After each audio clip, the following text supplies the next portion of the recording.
Godavarikhani one town police station పరిధిలోని అడ్డగుంటపల్లి సిరి function hall వెనుక గల చెట్ల పొదల ప్రాంతంలో ఇద్దరు వ్యక్తులు గంజాయి అక్రమ రవాణా చేస్తున్నారని నమ్మదగిన సమాచారం మేరకు ఎస్ఐ రమేష్ సిబ్బందితో కలిసి 1 కిలో 220 గ్రాముల డ్రై గంజాయి పట్టుకుని వారిని అదుపులోకి తీసుకుని అనంతరం అక్కడ ఉన్న ఇద్దరిని విచారించగా వారి పేర్లు శ్రీనివాస్, అభినవ్ అని తెలిపి తక్కువ సమయంలో ఎక్కువ డబ్బులు సంపాదించాలని దురుద్దేశంతో అమ్ముతారని తెలపడం జరిగింది. అనంతరం పోలీస్ స్టేషన్ తరలించి కేసు నమోదు చేసి రిమాండ్కు పంపడం జరుగుతుందని గోదావరికని ఏసీపీ ఎం రమేష్ తెలిపారు.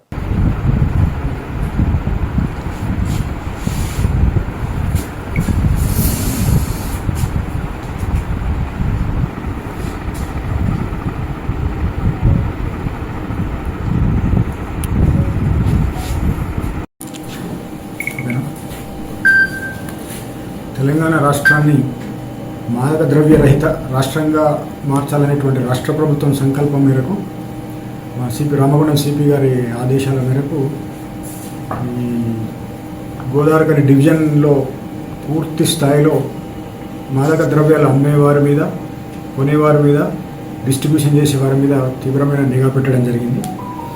దానిలో భాగంగానే ఈరోజు గోదావరికని వన్ టౌన్ పోలీసులు ఇంద్రసేనారెడ్డి గారి ఆధ్వర్యం లోపల ఇద్దరు వ్యక్తులను అడ్డగుంటపల్లి ప్రాంతం లోపల అరెస్ట్ చేసి వారి దగ్గర నుంచి 1 కేజీ గాంజాయి స్వాధీనం చేసుకోవడం జరిగింది.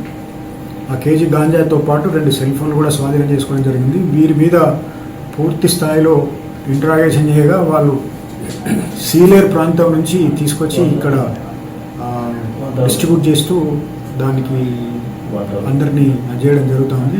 దాని మీద ఈరోజు వాళ్ళను అరెస్ట్ చేసి కోర్టులో ప్రవేశపెట్టడం జరుగుతుంది. వీరిని తదుపరి పూర్తి స్థాయిలో ఇంట్రాగేషన్ చేసి ఇక్కడ మిగతా దీని వెనకాల ఉన్నటువంటి చైన్ను కూడా పూర్తి స్థాయిలో బ్రేక్ చేసి కంప్లీట్గా శాస్త్రీయబద్ధంగా పరిశోధన చేసి ఛార్జ్షీట్ దాఖలు చేయడం జరుగుతుంది.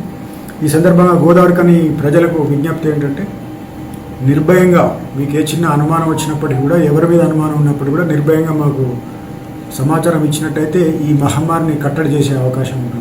కాబట్టి వారు వాళ్ళ పిల్లల మీద, మిగతా వారందరి మీద కూడా పూర్తి స్థాయిలో నిఘా పెట్టి పోలీసులకు కోఆపరేట్ చేయవలసిందిగా విజ్ఞప్తి చేస్తాం.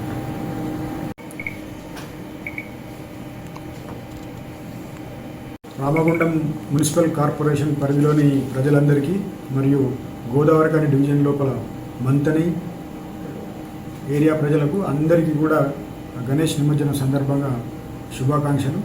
రేపు అందరూ పెద్దలు నిర్ణయించిన తేదీ ప్రకారం 5వ తారీఖు నాడు నిమజ్జనానికి పకడ్బందీగా ఏర్పాట్లు చేయడం జరుగుతుంది.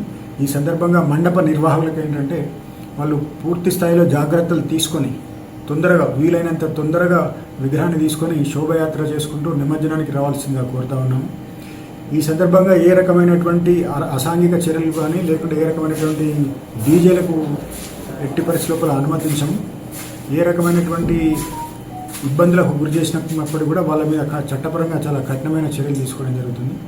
భక్తులందరికీ, మండప నిర్వాహకులందరికీ మా యొక్క మనవి ఏంటంటే, ఈ పండుగను పండుగలాగానే ఒక శోభాయాత్రలాగా చేసి దీన్ని పూర్తి స్థాయిలో సక్సెస్ చేయవలసిందిగా కోరుతాము.